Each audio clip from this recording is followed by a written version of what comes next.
Hello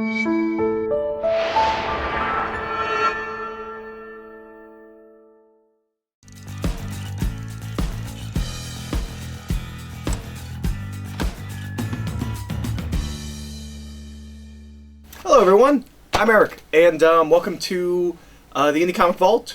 I think I did one or two of these way back when we were doing the 7 thing, but I'm getting it restarted. I'm going to be doing some graphic novel solo, some indie comics, not big 2 mainstream comics.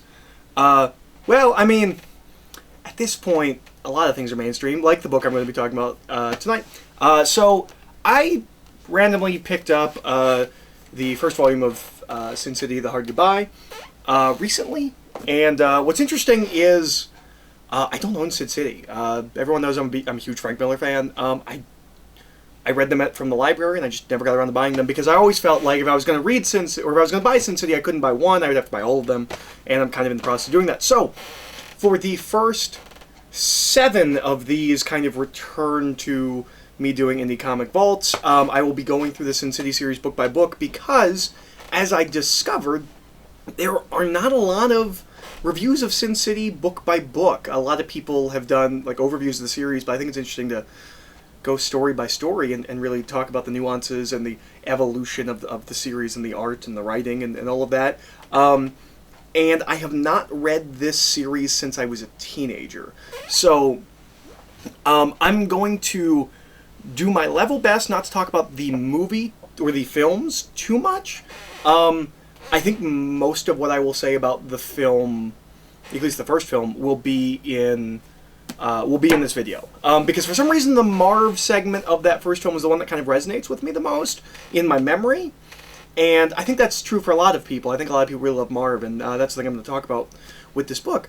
But, so, I think before I really get into this book, I'd like to talk about my first experience with this graphic novel. This is a newer release. It came out a couple of years ago, which have different covers than what the release was in the mid-2000s, which is what I was familiar with. And the original release had like I think a close-up on Marv's face, like from here up, and it said Sin City across the top of it. So I know that the Sin City movie is getting made. I know it's based on a comic book. I am in a store and see on the wall of comics the first volume of Sin City, and I open it up, and I'm real put off. So I'm probably 12, 13, and I don't get that, like, comics can go where Sin City is going. It's really unsettling. I only read the first couple of pages, and it feels dirty, and it feels, I guess it feels independent. There were things here and there that I flipped through, like at the library or things like that, where like I had this feeling of like, this is for adults. This is not, almost, I'm not saying this now, but like, in my mind as like a 12-year-old, this is the divide between like graphic novels and comic books, is like, this maybe isn't something I should be reading. And I didn't go back to it until after I'd seen the film, maybe a year or so later. One of the things that I find really interesting about this book, going back to it, is how the art evolves over the course of it and how Marv evolves over the course of it. You compare the opening chapter of the graphic novel to one of the closing chapters, and you have a shot of Marv on a bed, and he's rather scrawny, and he's got a real ugly face, but not the face that you would necessarily recognize if you'd seen the film. I thought that was really interesting. When I started rereading this, I was like, oh, Marv's not like big and huge, like that's a thing that they did in the movie, and his face isn't exactly what they did in the movie. And by the time you get to I'll call it the third act, the third chunk of this story, Marv has gotten huge. And his face has become what he is in the movie. So it's interesting to note that this is published in Dark Horse Presents over the period of 13 months. So this book has 13 chapters. It's published over the period of 13 months. And I get the impression from reading this that this is not a finished product that was diced up. Miller was probably drawing this and writing this month to month. In fact, he says in it that this was intended to be 48 pages. And it ends up being, at least, let's see, exactly 200 pages. If if page 1 is okay, so it's page 7 is where chapter 1 starts, but it's a 200-page graphic novel intended to be 48 pages, and you can feel that. You can feel Miller finding his voice both artistically and narratively while writing this. It gets, I want to say it gets less wordy as it goes on, but that's not exactly true. There are whole pages where it is just a single image and there is text on the side, and I think that's really interesting. No one, I don't know if anyone has as much of a masterful control over comic book pacing as Miller does. Miller talks about how he finds American comics too wordy and Japanese comics too vacant, and he tried to find a middle ground while creating Sin City. And you can see that. Like, you will have a page that has like 8-10 panels, and then you'll have like 3 pages that have like 2 panels. He has a real control over how fast he wants you to go through a page. And one of the most striking pages in this book is a page of Marv standing in the rain, and then the side of the page is just text written down the spine of it. I think it's really interesting that he didn't feel the need to draw like panel of Marv walking in the rain with a speech bubble, panel, or not speech bubble, but a text box. Caption's what I'm looking for. Caption. Panel of Marv walking in the rain, caption. Panel of Marv walking in the rain, caption. Panel of Marv walking in the rain, caption. I feel like that's how most people would do it, and certainly how I think you would do it as a writer, not a writer-artist. There's certainly a control and freedom that he has being both writer and artist that I'm not sure you could really expect as solely a writer. But so instead of just having, you know, panel after panel of like Marv walking through the rain, not really accomplishing anything in the story, he just has a singular image of Marv standing in the rain, and just kind of lets that image sit with you while you're reading this narration. This is obviously the culmination of everything that Miller had done previously. When he starts writing on Daredevil, he brings a noirish sensibility to that book. Ronin and Dark Knight Returns have some of that, less so than Daredevil, and certainly less so than Born Again and Batman Year One. Dark Knight Returns certainly has some noir elements, but not as much as Year One and Born Again. So this is kind of, Frank Miller's always put this as like he made a series where he could write and draw everything that he likes to write and draw. It's tough guys and beautiful women and fast cars and you know, gunfights and things like that. One of the things that really struck me rereading this compared to the film is the book actually feels less stylized than the film does. The book feels less cartoony than the film does. Most of the kind of heightenedness of the action sequences really feel more just like taking advantage of the comic book medium, and like, this is a guy that drew superhero comics, and not an intentional, this is not the real world, this is not how physics work. Whereas when you get to the film, it's almost a cartoon, and you don't get that vibe in the comic. Maybe that vibe will come throughout the later books. I don't remember. It's been almost a decade now, probably, since I've read through all of these. But I think it's interesting that this world does feel a bit more grounded than what the film did with this material. Specifically the Marv bit. So Marv is not the like cartoonish character that he is in the film, as far as like physics and like what he can do. There's even some. There's a couple of sequences where the film interpreted a very specific way that I don't think is the only interpretation. There's a scene where Marv is tied to a chair, and he stands up, and the ropes fall down. And in the movie, it's very clearly he's just really strong and stands up and breaks the ropes.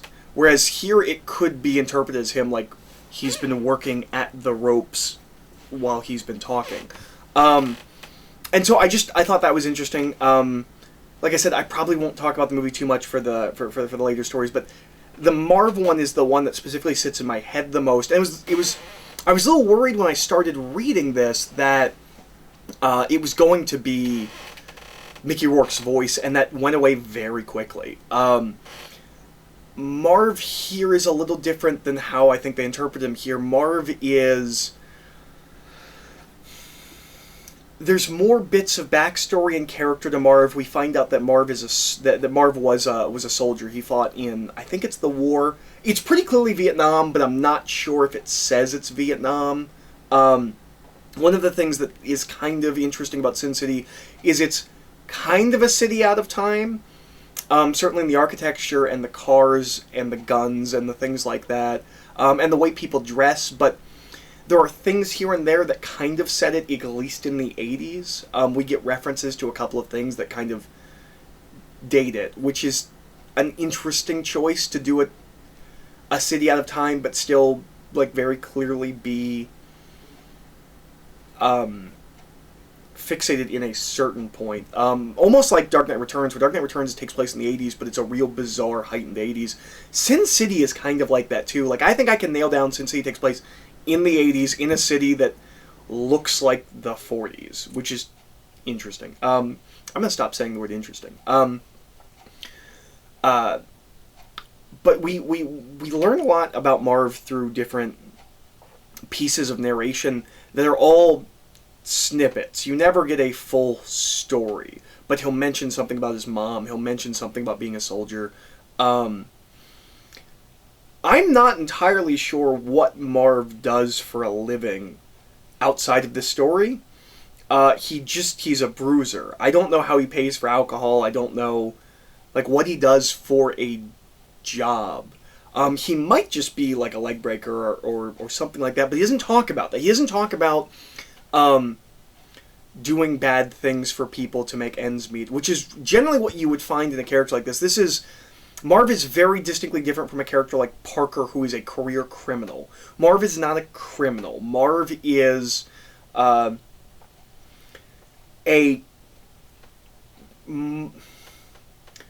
Marv's not the best guy, but he's aware of it, which makes him different from a lot of main characters that are criminals. He feels bad about it, and he knows there's something wrong with him, and he doesn't want it to be that way, and he's trying to be better.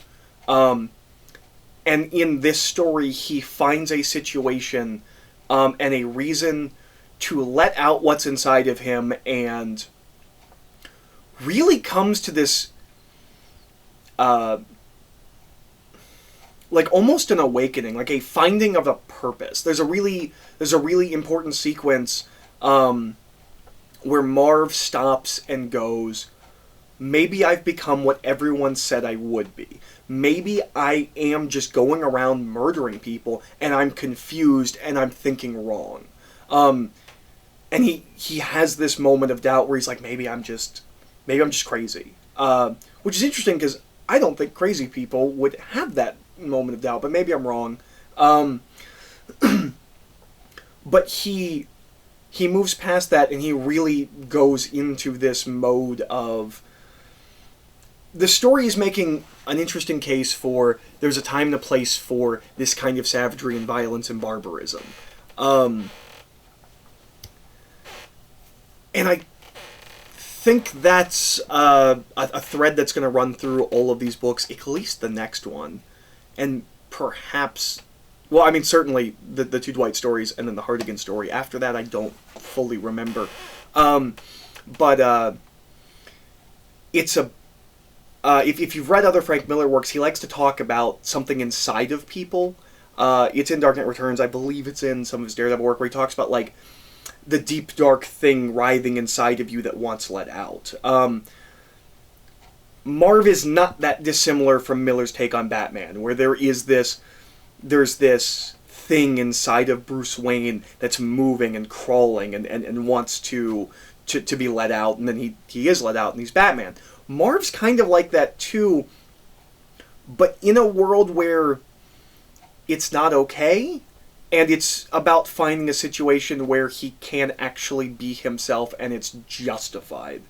I don't know if the book is saying anything with all of that, but it's an interesting character piece about a theme that runs through a lot of Miller's work of this real self inside of you, and most of the time in Miller's work, that real self is rather barbaric. It's the primal instinct. It is the hunt, gather, reproduce, kill. And that's really what Marv seems to represent, is a guy who's closer than that than most people. And he has his entire body and physicality is, especially as the book moves forward, that of a barbarian. He's a big, scary-looking guy. The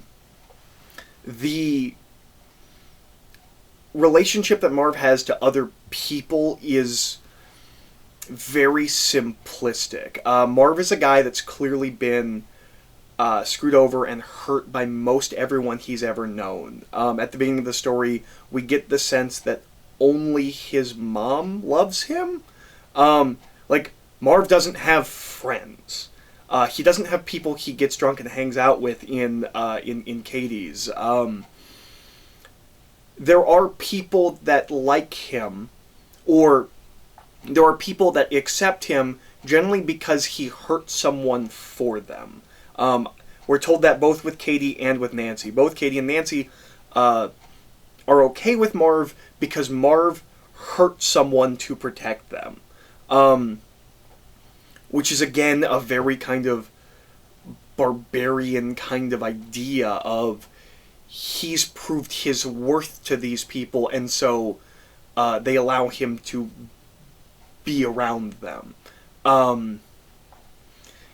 It's a very old world way of thinking that that Marv has with people, and that the people then reflect, is that if Marv helps someone, usually with violence, they will at least tolerate him. I don't want to not say the word but I don't know if any of these people like Marv. I don't see Nancy and Marv hanging out, but she'll help him out. They are on some level friends. And so with Goldie, you have this idea of this is the only woman that Marv has ever been with, and showing him just that kindness means he will kill for her. And this is how Marv views the entire world, is if you are good to me, I will go to the ends of the earth for you. Because no one is. And I think there's this idea of someone like Marv, if you show compassion to someone like Marv, it says something about you, because Marv is someone that everyone else would write off and everyone else would dismiss and belittle and be mean to. He's a big dumb guy who gets confused about things, and in being nice to Marv, it says something about you, and Marv sees that. Marv knows normal people wouldn't be okay with him, and so if you are okay with him, it means something. It means you're a good person. Marv is almost a metaphor in and of himself to how maybe the downtrodden are treated. I'm not really sure. Sometimes I'm not sure Frank Miller is actually making a point. I think he's making a lot of points, saying a lot of things, and sometimes I think the ideas can sometimes contradict from work to work. It's very hard to get an actual view of Frank Miller's belief on things from his work. It really seems like sometimes he's just saying things, and he doesn't necessarily have to believe them. It's just what the piece is saying. It's what the work is saying, and it's not a statement. It's just an idea. And I think Sin City is, or I think The Hard Goodbye, which I'll talk about in a second, it was originally released as Sin City across 13 parts, and then later, as he kept doing more, it became called The Hard Goodbye. What's interesting is The Hard Goodbye is not said in this book. there's a point in the film where they say the hard goodbye when he murders Rourke, and he says, "I gave him the hard goodbye," which I've always thought was kind of a cringy line. And when rereading this, I was wondering if it was here, and that's where the book got its title from, but it's not. It's not in this book. Which makes me think that that is not what the title means. I really think the title is about Goldie and Goldie dying. That is the hard goodbye. This whole book is Marv's hard goodbye to Goldie. So, as much as Sin City obviously is a culmination of kind of everything Frank Miller was interested in and everything he wanted to do creatively, it's also kind of a culmination of thematically ideas he was playing with. Marv is not dissimilar to Batman and the titular Ronin and I want to say somewhat Daredevil, but it's been a while since I read Born Again. But I want to say Born Again talks about like the thing deep in your belly, but certainly less so with the Daredevil stuff. But I think that's a really I think whatever it is that Frank Miller thinks about this idea, maybe this is the purest form of it, or maybe it is just him. There's a thing with creators where like they'll keep revisiting the same themes and ideas because they don't think they ever got to the bottom of it, or they don't think they really execute it correctly. And this is certainly, I think, another attempt at Frank Miller getting to whatever it is he's trying to say with this kind of character who has this other side deep down inside of them that's very violent. Artistically, I think it's very interesting because I think one of the things that made me it was so disconcerting to me as a kid looking through the first couple of pages is that while the literal first couple of pages is kind of what you think of as Sin City, where it's a lot of, black outlines and things like that, after that, the next couple of chapters are less that. I'm not going to say they're not that at all, but it looks more like a traditional black and white indie comic from the 80s. And the Sin City style becomes like all he does about halfway through. Early on, it looks more like a traditional black and white comic, and you're watching it evolve. He's doing scenes in what you would think of as the way Sin City looks. And then by the end of the story, that is the look of the book. It's the look of the city. It's the look of the characters. It goes from a more stripped down, grimy, almost actual like noir-looking piece to a hyper-stylized view of the world, and it's only there when we get to that point that we start getting characters that resemble more traditional kind of weird Frank Miller artistic quirks. Frank Miller likes tattoos and certain hair and things like that. Frank Miller likes a lot of decoration on his figures. There's a character who we're told is a cop, who shows up in a helicopter with like an Uzi and this big black tattoo on their face. And I have trouble picturing that person as a cop. But we start getting more of that, and we'll get more of that throughout the series, but that's the first time in this book that a character that really has that kind of stuff that Frank Miller likes to put on characters shows up. The world of Sin City is... And the guy with the tattoos on his face is apparently a cop, just feels too far even for this world. But the world of Sin City is an intentional fantasy, but I'm not sure if it's supposed to be a type of commentary on our own world. And what I mean by this is I'm not sure whether Frank Miller has such a heightened world so that he can tell stories he's interested in, or if I'm supposed to take something from it. It is the nth degree of what like the darkest possible world could be where society still exists. And does not have necessarily a tyrannical ruler. It's a world where cops can't be trusted. And not in the... It's not a world where people don't like cops. Like, oh man, I get parking tickets, so I don't like cops. it's a world where cops will murder you and no one will think twice. It's a world where the Catholic Church and the government have a seeming complete control over the city. One of the things that I think is really kind of fascinating about Sin City is how much power the people in power seem to exert, and how much freedom the people that do not have power seem to still have. As tyrannical as the police force is, and as much power as we're told the people in power have, everyone in Sin City is still allowed to go about their business. And I don't just mean the girls in Old Town, who have an entire part of the city kind of sectioned off for themselves. Like, Katie's still able to run her bar full of, like, ruffians and thugs. Marv's still able to do what he does. And we're told before Marv has had slips and has brutally murdered people. And sometimes he does it to help out other people, and all of this is fine. There's a disconnect between power and control in Sin City, because the people in power in Sin City don't actually seem to have much control.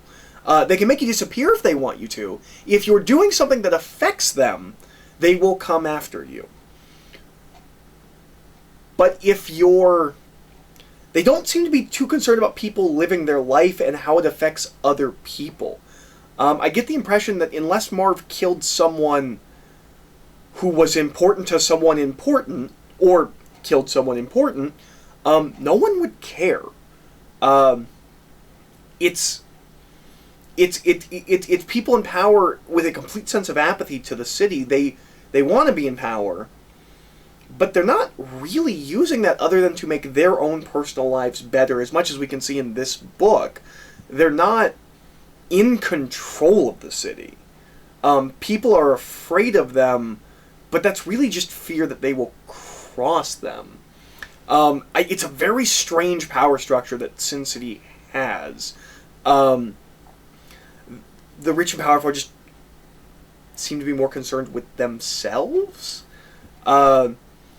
Because it's not run like a police state, even though the police will disappear you or murder you at a whim if they're told to.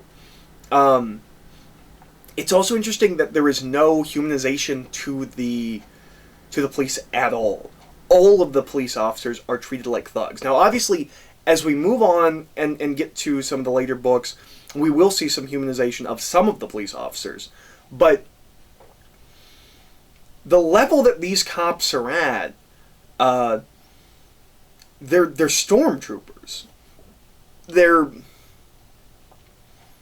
not thinking about anything. They have no thoughts. They have no feelings. They're doing what they're told. They will go and raid someone's house and murder them and not ask questions.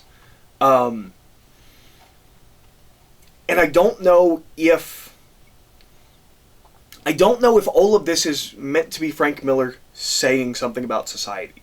Saying something about how people in power don't actually care about the people that they're in power over, and don't really care what they do. They're not actually trying to control them. I don't know if Frank Miller's trying to say that, or if that's just the world that exists in this to allow this story to exist. Same thing with the police. I'm not sure if Frank Miller's trying to say something about the police. There's throughout all of Miller's work, there's a very strong anti-authoritarian vibe, and that there's people in power should not be trusted, and people in power cannot be anything but evil. You never see Frank Miller heroes in any position of power. It's always a rebellion, it's always an underdog, it's always fighting against a much grander, scarier force. But we never see them once the empire's toppled, kind of a thing. They always have to stay on the outskirts of society. There's almost this idea of society needs these things to be kept in check. If no one's fighting back, then then perhaps Sin City is what you will get, because no one is fighting back. Everyone in Sin City knows there's no reason, or there's no point to even trying to fight back against the people in power. They just accept it. As much as the people in power may be apathetic to the people, on the bottom, the people at the bottom are not even, can't even entertain the idea of fighting back against the people in power.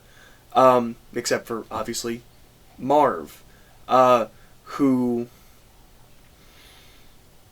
has made a friendship with certain people and will go to the nth degree, even if it means messing with the people in power. And the only reason Marv is able to do that and willing to do that is because he's resigned himself to death.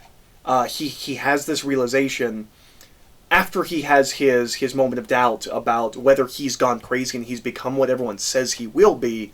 After that, he resigns himself to, I know I'm going to die. I know I'm not going to make it through this, but I'm going to let myself be who I really am. I'm going to do what I think is right. And that's a thing that is kind of reiterated throughout this book is there is a distinct line of morality. What Marv is doing is right. Because the people that he's facing are clearly evil. And no matter what Marv does, it is acceptable and okay because he is in the right, he is justified. And so he kills his way to the top, and then he himself dies, because of course he does. That's the only thing he can do. This is not a world that can be saved. This is not a city that can be saved. He can only carve out the small bit of justice that he can do, but there is nothing that he can do for the society as a whole. He had his revenge, and that's all he can do. And then, theoretically, everyone else just goes back to their lives.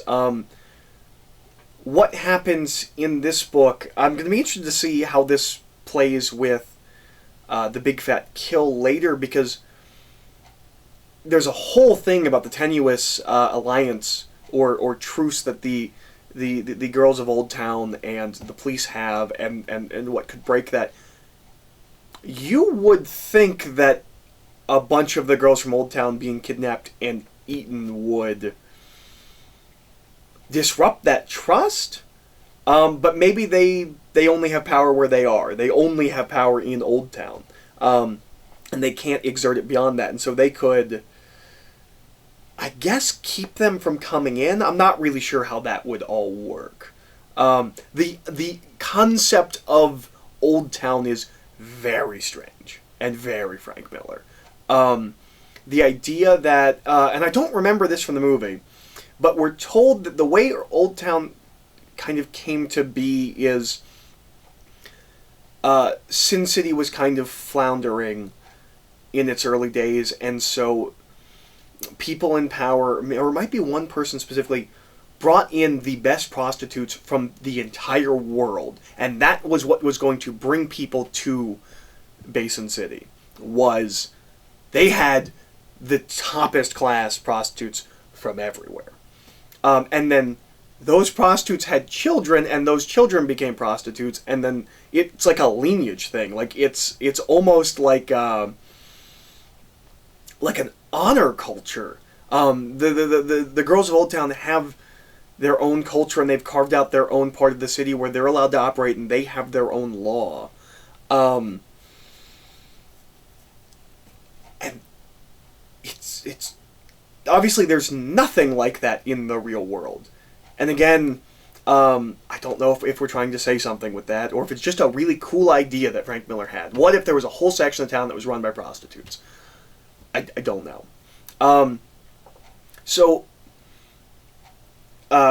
We have this kind of evolution of art across this book, and which is also an evolution of Frank Miller's art, because one of the things is this book doesn't look anything like Dark Knight Returns. I always think of Dark Knight Returns as being like the middle ground between like his Daredevil work and his Sin City work, but it's not really. The figures are incredibly different.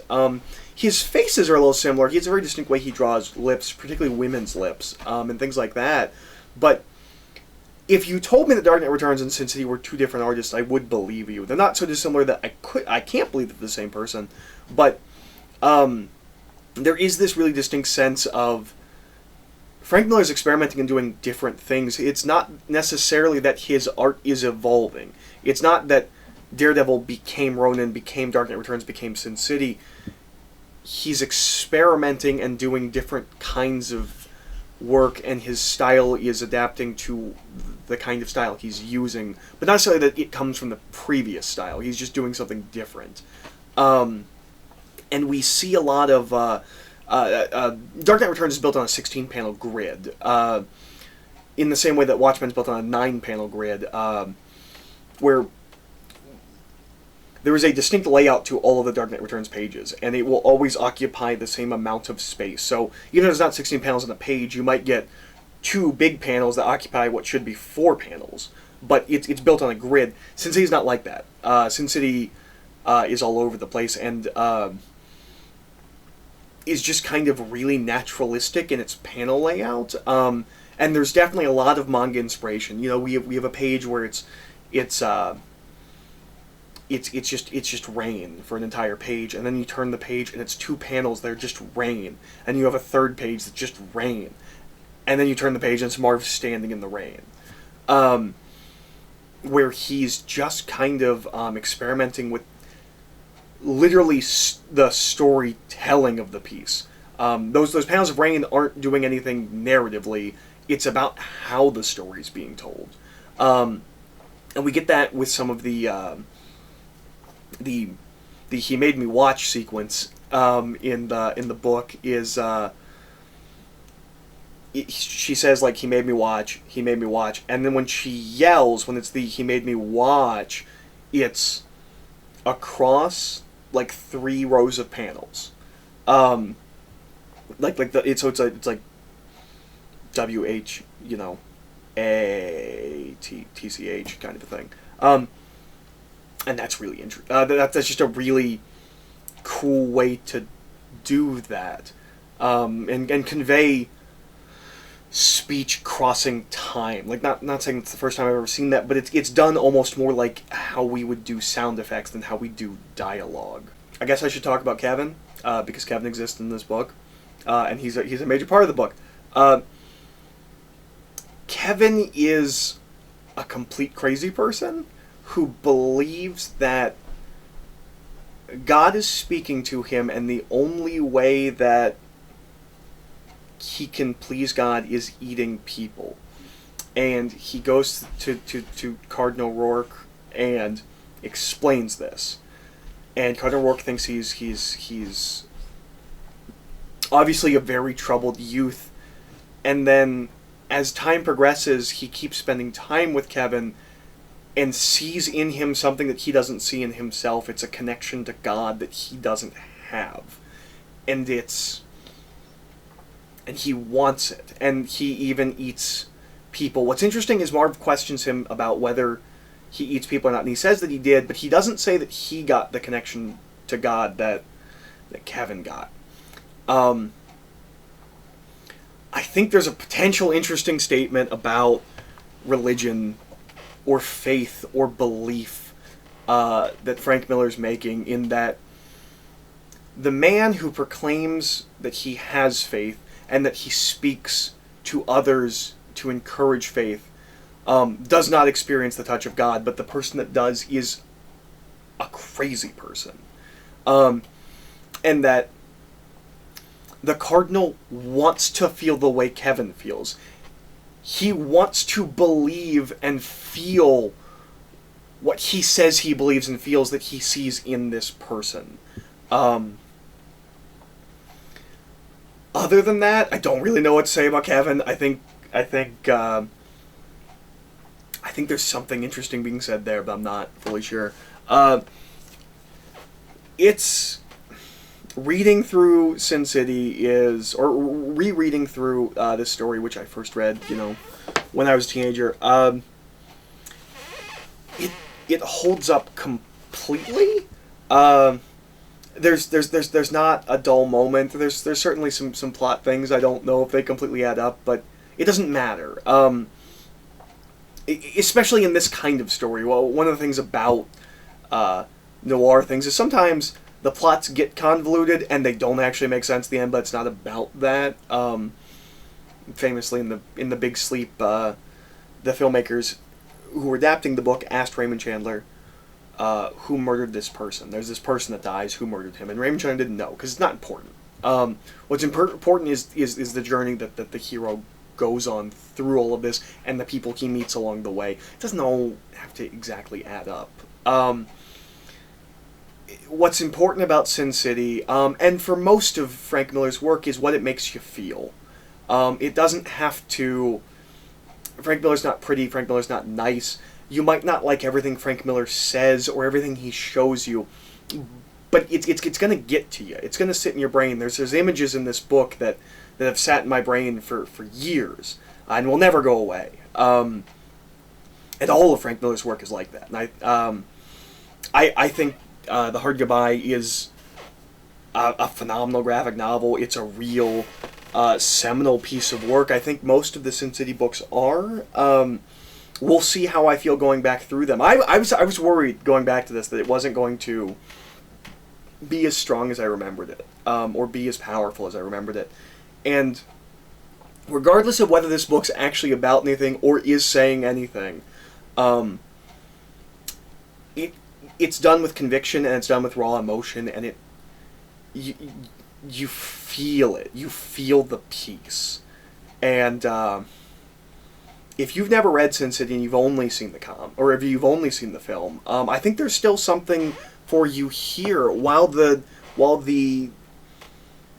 sequence of the film that is The Hard Goodbye is almost line for line, it is interesting to see how different it feels. I think it's a disservice to if not just the story, if not the story, artistically you should see this because you've never seen this.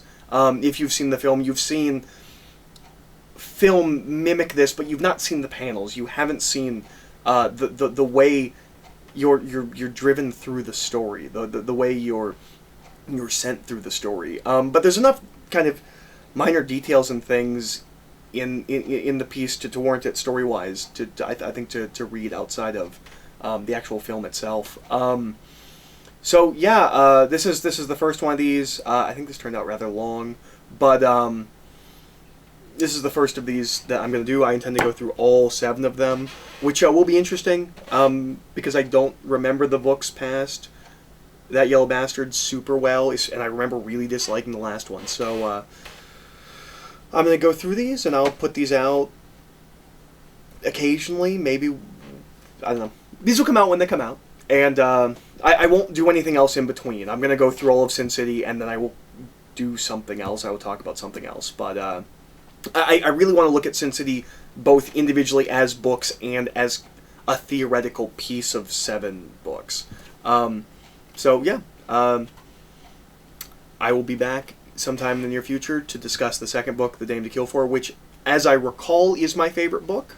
I've said for years that The Dame to Kill For is my favorite Sin City book and one of my favorite Frank Miller works, but I haven't read these since I was a teenager, so my opinion completely changed. But I remember that one being my favorite, so that it will be the next one. I'll see you later, folks.